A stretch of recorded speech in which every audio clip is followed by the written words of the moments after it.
Madam Chair, we are live on YouTube. The meeting is all yours.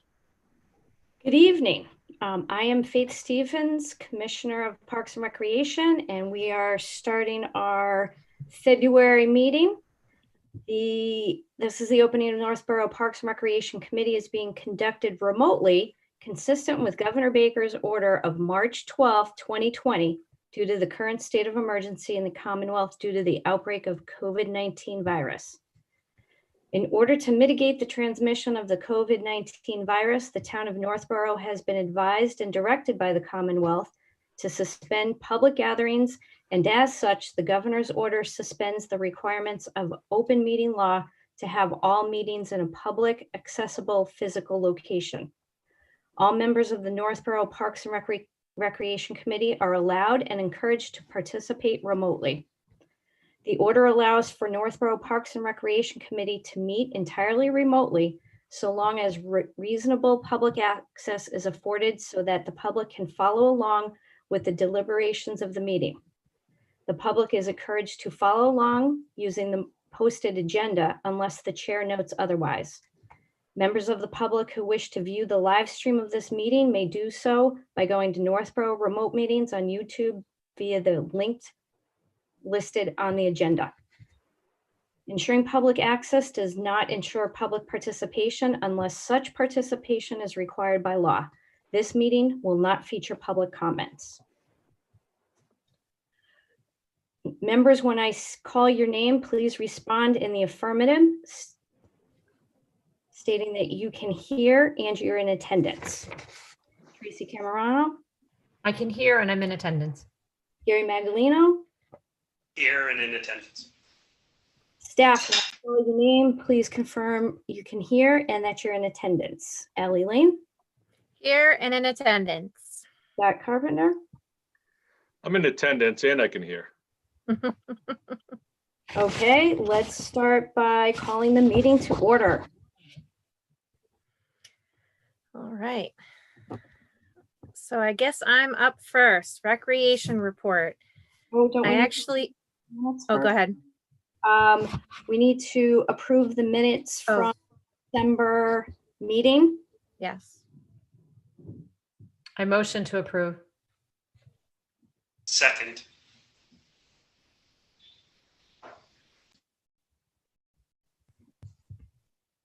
Okay, go ahead, Allie. Does she need to roll call, Scott, for that? No. Yes, all votes are by roll call. Oh, okay. Oh, approve the minutes. I approve. I approve.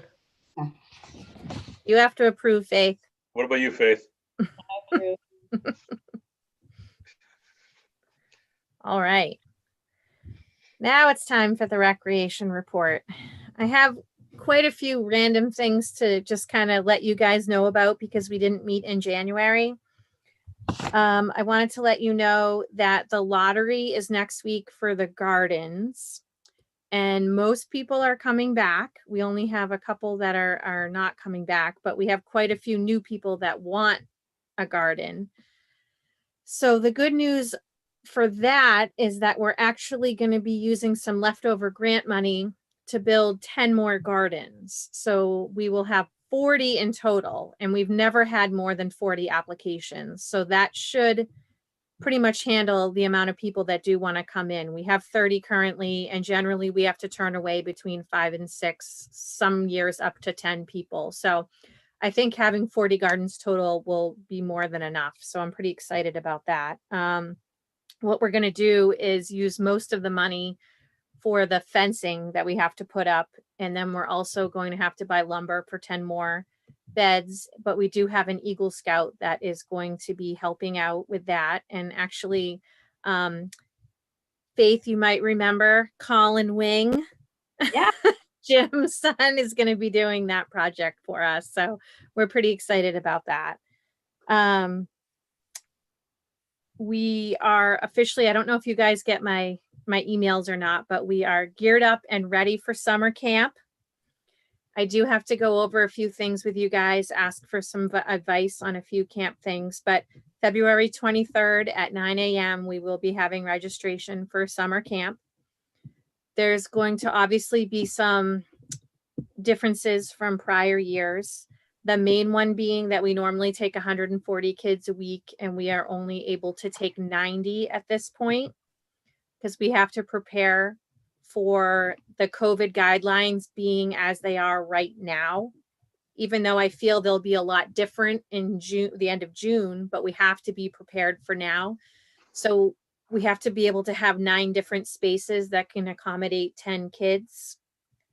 We can't really do more than that. So 90 is our maximum.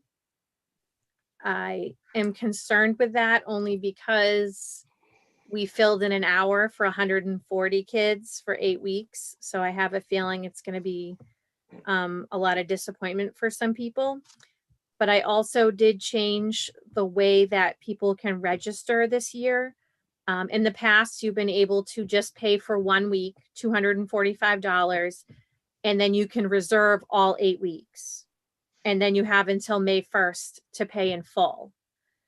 Because I don't have an admin, and in order to do it that way, they have to call in and we have to register for them. And if they're not going to pay in full, it's physically impossible for me to be able to do that on my own. So this year I'm requiring you to pay in full for any of the weeks that you want. And you can just do that right on the website.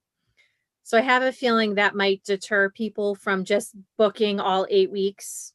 Yep. And just blanket keeping them and then figuring out their schedule later. So I'm hoping that that will prolong the time that it takes to fill the camp so that people who do need it will be able to get in. One of my questions for you guys relating to that, I wanted your opinion because this year is different in a couple of ways. Number one, I am not self-sufficient this year. So my salary is coming out of the general fund for the first time in 7, 8, maybe 9 years. So I don't know if that's the case. I wanted your opinion as a taxpayer, and B, as a parent with children that have done the camps before. Should I allow Northborough residents a certain amount of time to register before I allow non-residents to register for camp? In the past, I have not done that because we have always included everybody and we've never really had an issue before. We've never had any complaints about residents not being able to get into programs. Only about 10% of our camp are non-residents and most of them work in Northborough, and that's why they come to the Northborough Recreation Camp, because it's easy to bring their kids to camp and then go to work. And we have people who have been coming here, non-residents, for years. Their kids have been coming since kindergarten. They're now in 5th and 6th grade. And I have a moral issue with, prohibiting them from being able to get in because they've been so supportive of our programs in the past. So I sort of wanted to get your guys' opinion on what you think about that. Any thoughts? I know, and you can't cherry pick the old ones either. There's no way to filter that. No, I actually brought it up with the Massachusetts Park and Rec Association today because we had a directors meeting. And they had a good idea, and that was to offer it to the families that had registered last year and were refunded. Again, it's way more than the ones, than the seats we have available. So I don't know if that's the way to do it either, because then you can, no new families would have a chance to get in. And again, my salary is coming out of the general fund, but the camp, all the people who work at the camp, the directors, the counselors, all the money that goes into camp comes from the camp, revenue. So that is a revolving account generated program. So again, if we don't, what I mean? I'm just not sure how to handle it because it's not really that different, except for the fact that my salary isn't coming out of the revolving account this year. So, I mean, should I just move forward the way we've always done it, and just, I honestly don't think we're going to fill up in an hour because you have to pay in full. I think that happened because you only had to pay $200 to lock in all 8 weeks. And I just don't think that, and then you had so much movement after that.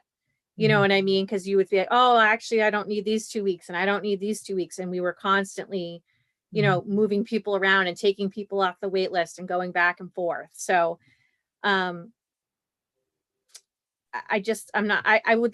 gut says to just go with the way we've done it before and see what happens. But I also don't want to upset the residents if a resident does not, can't get in. The other option too is that by the time May and June come along, the guidelines might be completely different for COVID, and we might be able to take 20 more kids per week and take people off the wait list. So there's just so much up in the air right now. I just wanted to get your opinion. What I'm doing right now is just moving forward the way that I have before. If you guys had an opinion about the resident issue, I just wanted to see what you had to say. I think you're right. I think because you're not going to be requiring just the down payment. You're not going to be filling spots in weeks like you have in the past. I agree. I think as much as there's going to be a lot of people looking for camp, there are going to be some that aren't going to be comfortable with camp because they've been in remote school the whole time too. So I think it's really challenging to predict what those numbers look like. So I think you have to look a little bit of what your bandwidth is of what you can handle, and you've adjusted to accommodate not having Michelle. So I think that's a smart decision to make people pay up front, like Faith just said. So yeah, and I think for the rest of it, I would just move forward with the way it is. Because I just think there's so many variables right now to really know how that's going to play out. I agree, Tracy, as far as what you said with the fact that I don't think we're going to get 140 kids a week if we could, because of the fact that people are uncomfortable. There's going to be 10, maybe 20% of the families that just don't want to send their kids to camp that would have done it before. Right. And I already know a few families that aren't going to do it because we're not advertising field trips this year. And a lot of people did it so that their kids could go to Six Flags with their friends, or they could go to water country or wherever it may be. So I already know 2 or 3 families off the top of my head that are going to do a different camp because we're not doing the field trips. Mm-hmm. So, I might not even fill in a day. You know what I mean? This might be a complete non-issue. Mm-hmm. I just wanted to make sure that, you guys understood where I was coming from and agreed with what I was moving forward with. I think I agree with Tracy. I think there's a multitude of factors that's going to make it hard to predict. I think COVID still is for the foreseeable future going to be an issue for people in terms of security and in terms of how they feel about, especially their kids, especially if they're little. And coming from, and Tracy can probably echo this as well, coming from sports leagues, you always tried to make it cost effective by doing, partial payments here and there to make it, in the fact that you're now saying everything has to be up front. Some people aren't going to be comfortable with that as well. So I think the convergence of all those things, I think you will get people, but I'm not worried about an over influx where you're turning people away in the onset. Okay. All right. I appreciate that feedback. I just wanted to make sure we were all on the same page, because it's kind of hard now because I don't have Michelle to bounce these things off of. So sometimes when I'm coming up with all this stuff, I end up calling other departments. And like I said, I talked to all the directors today to try and get their feedback because, more minds are better than one. So I appreciate your feedback on that. Kind of going into the assistant, I just wanted to let you guys know that we have put out an advertisement for the admin assistant job in the recreation office, and it is internal until February 8th, and then it goes out to the public on the 9th. So I'll be completely honest with you. I am very nervous and excited at the same time. I've had Michelle for 15 years, so I'm nervous to feel like I'm starting over, but I'm also really excited because, starting over could be a really great thing. I mean, there are people out there, I keep forgetting that I've been doing this for 20 years, and there, a lot of people who know a lot of different ways to do things. So I'm excited to get somebody in here that has different views, and hopefully we can make another great team. So I'm looking forward to that. I wanted to let you know that I don't know if you guys have taken a look at my website recently, but I have 47 programs up there right now. I have been very busy. I don't know if you get the emails that I send out, but every day there's new programs being added to it. I have been like busting my butt trying to get, different things out there. The difference is that, I have 47 programs out there, but we can only take 10 kids in each program. I used to run 30 programs with 25 kids in each program. So it looks like I have a ton of stuff going on, but we've only brought in $29,000 since November in revenue because we're so limited in the amount of kids that we can take. So our babysitting classes, our home alone classes, they fill right away, but there's only 10 kids in them. So that's kind of what's going on. I'm trying my best to get more and more out there. I have almost all summer and all spring set up. So that was a huge achievement of talking to all the vendors and seeing what we could do. Almost everything we're doing is outside. So that's a little different because you can take more kids if you're outside. So we're working on that. I am on your email list. I've been getting all of the announcements of all the fun things coming, and I think it's awesome. You've done a lot. And I think it's in this time when it's easy to say, let's not do that because we're just not sure or we don't know how. I think it's great that you're trying, even if it's smaller capacities and the limits you have to be restricted with. I just think giving opportunity for kids to get out is really important right now. And some of the adult things and all the other things that you've got going too. So it's hard because we can't use our own space. So I can't use the schools. I can't use any of the town buildings. So I'm trying to get as creative as I can. And I'm actually pretty happy with what we've come up with. So it's been very successful. People seem to really be excited that we are, for example, the swim lessons, we can only take 3 kids in each lesson. But you're doing it. But they fill up, you know what I mean? So that's 3 kids that are getting out there and doing something. So it's working great. And I have to be honest, Westboro Tennis and Swim, the Shrewsbury Club are doing fantastic with their COVID regulations. I mean, I'm so happy with them. The Core Connection, I mean, these businesses have turned themselves upside down, in order to follow these COVID guidelines, and they're doing an awesome job. I just feel really lucky to be working with them. I wanted to let you guys also know, sorry, I'm reading my notes here. We did apply. Oh, that's not on my recreation notes. I'll do that later. Okay, that's all I have for rec because the rest of my stuff is old business. So I'll hand it over to Scott. You're not frozen, Scott. I know I'm not frozen. I'm just kidding. I tried. Well, there's a lot of snow on the ground, so there's not a lot going on. We have good news, bad news, indifferent news. I can start on the good news, echoing a little bit of what Allie shared regarding the community gardens. There's some grant funding available, grant funding left over. So we've procured fence installation services from a local contractor. We engage them as soon as the ground thaws and we have less than 1.5 feet of snow out there. They can come out there and expand the garden. And as always, DPW will work closely with the Eagle Scout to help construct the new beds.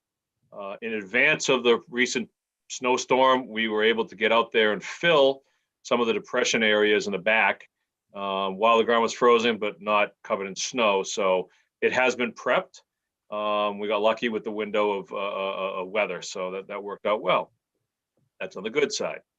On the bad side, we were notified today by Mass DOT Shared Winter Streets program that we were not awarded grant funding for the walking trail at the senior center. We submitted a grant application there. It was a little over $200,000. Allie worked diligently with Liz and Mia with public outreach and did a lot of work trying to get a great application together. And I've done a lot of applications. It was tight. It was a very good application. I reached out to Mass DOT maybe an hour after I got the bad news, asking them for some feedback as to why we did not get the grant. There is another round of funding, but we really, because it would be a public bid project, there's just not enough time. There's a timely expenditure component of the grant that requires all funds to be expended by May 31st. And there just isn't enough time to go at it again. The good news about it is that we do have a wonderful project in the can. So there are a lot of other trails, grants, and funding available out there for things like this. So it's not, dead in the water. It's just, it's a pretty big stumbling block. But, it's unfortunate. When we get feedback, I'll be sure to share it with the commission at the next meeting.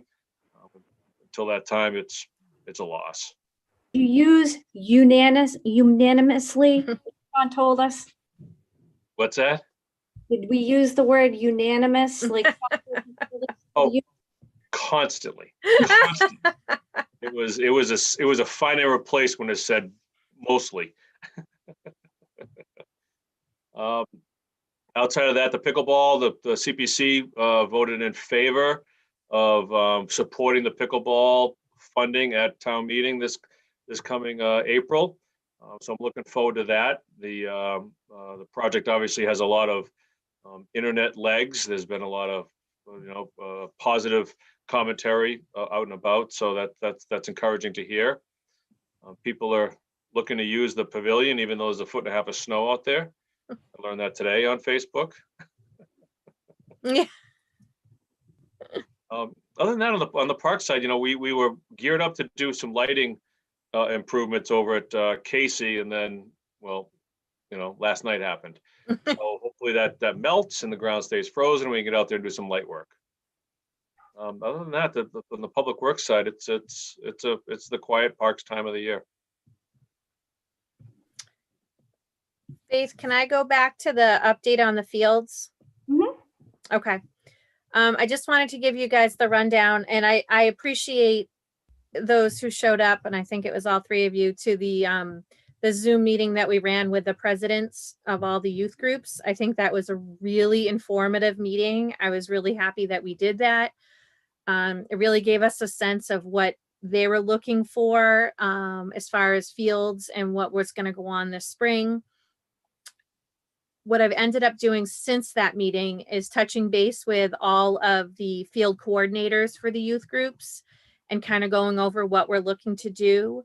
I know we discussed the back field at the Melican Middle School behind the football field area.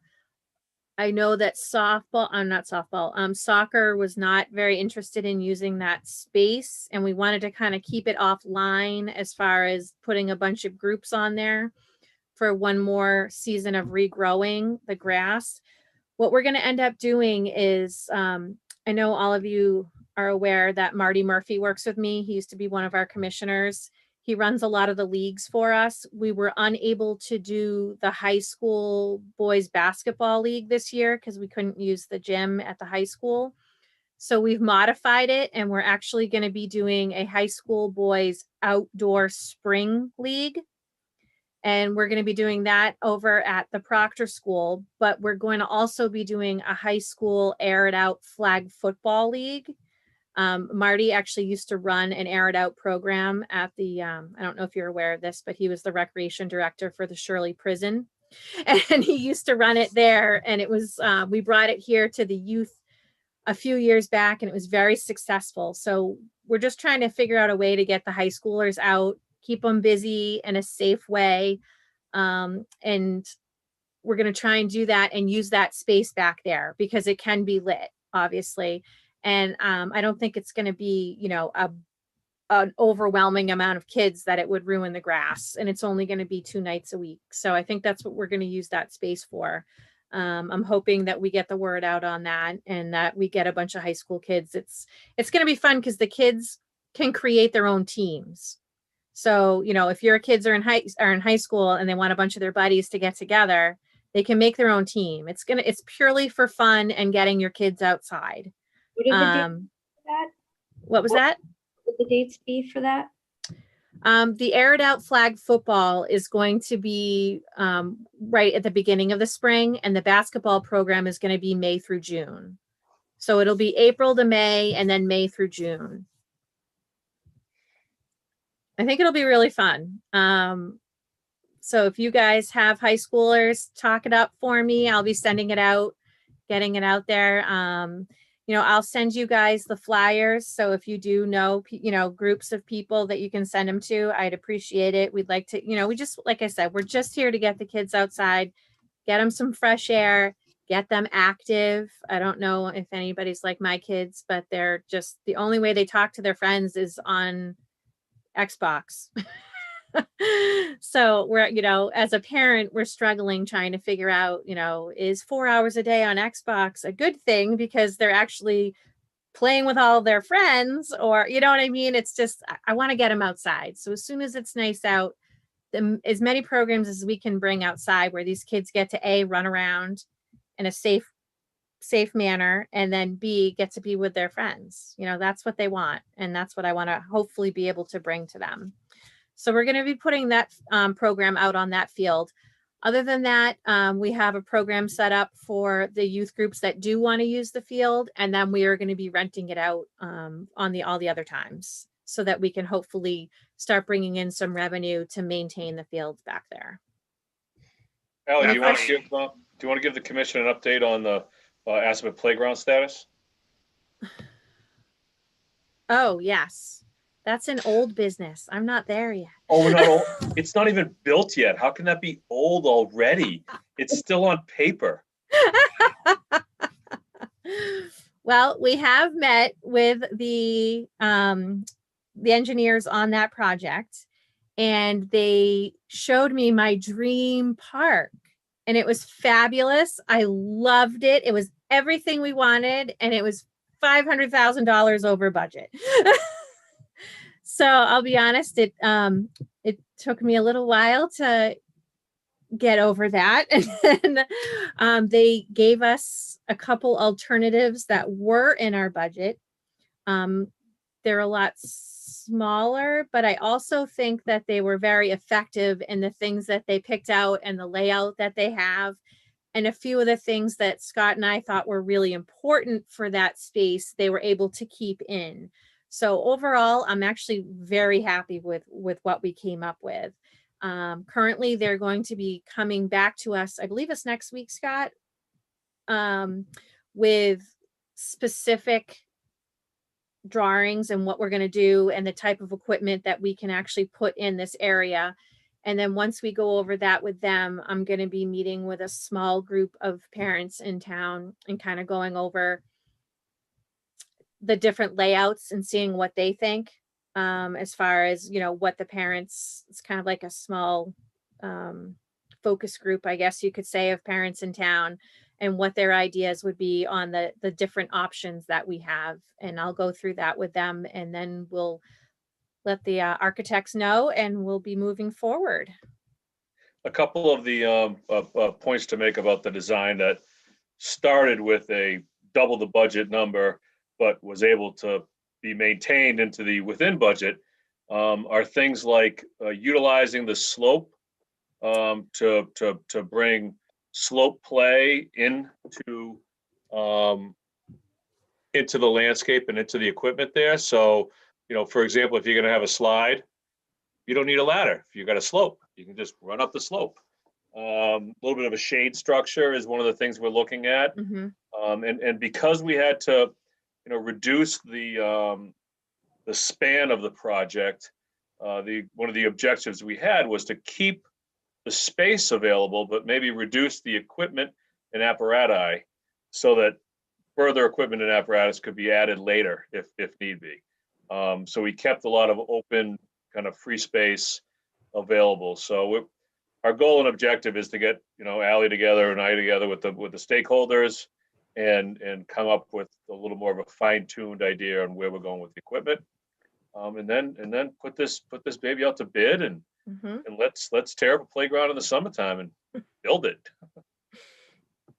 Yeah, I'm really excited. Between Assabet, the pickleball courts, all the programming coming in, I'm just, getting a new assistant. There's a lot going on in our world, and I'm really excited. And, as the commissioners, I hope that, we're keeping par with where you see the rec department going. And again, I always ask for your opinions if there's anything that you feel a direction we should be going in, please always talk to me about that. But we're trying to do the best we can with the COVID stuff that's going on, and moving forward with the big projects. So I'm pretty excited for 2021.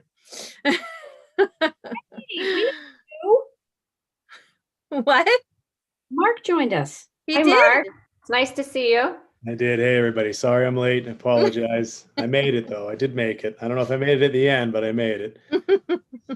Good to see you, Mr. Principal. Yeah, thanks. Yes, Thank you. congratulations. Thanks. Thank you. Thank you. From one committee to the other. So I did my school committee duty tonight. Was today your first snow day call? Or is No, that the superintendent? no, I'm not superintendent, so I get the pass on that one. But actually, you might have been the only school in the state that went to school today. So we actually had a 2-hour delay. Oh my God. Yeah, so we were in the building. So yeah, I know, huh? No snow days off. We're like it's Belichick theory, there's no days off. Mark, you got to Wow. call Robo. Just add Robo. Robo cancels schools. Robo closes buildings. Robo does it. I don't know. Just don't kid yourself. It's Robo. I don't know what those conversations with the DPW and Millis yesterday were off the charts, I guess. I don't know. Oh yeah. Oh The my new principal in goodness. town. We had to open it up quickly for you guys. Yeah. Yeah. But that is, I'm just looking over the agenda, and we pretty much hit all of the old business. So I don't have anything else at this point for February. Did you guys have any questions or concerns about anything? Good. That means Scott and I are doing our job. Well, I hate to close the meeting because Mark just joined us, but I'm sorry, everybody. I had intended to be on at 7:15, but I started getting some questions around then, so I had to hang on a little longer. Sorry about that. I can that's all right. catch up with everybody. Faith, Madam Chair, can Mark motion to close? No. He made it in time. We can make I'm just kidding.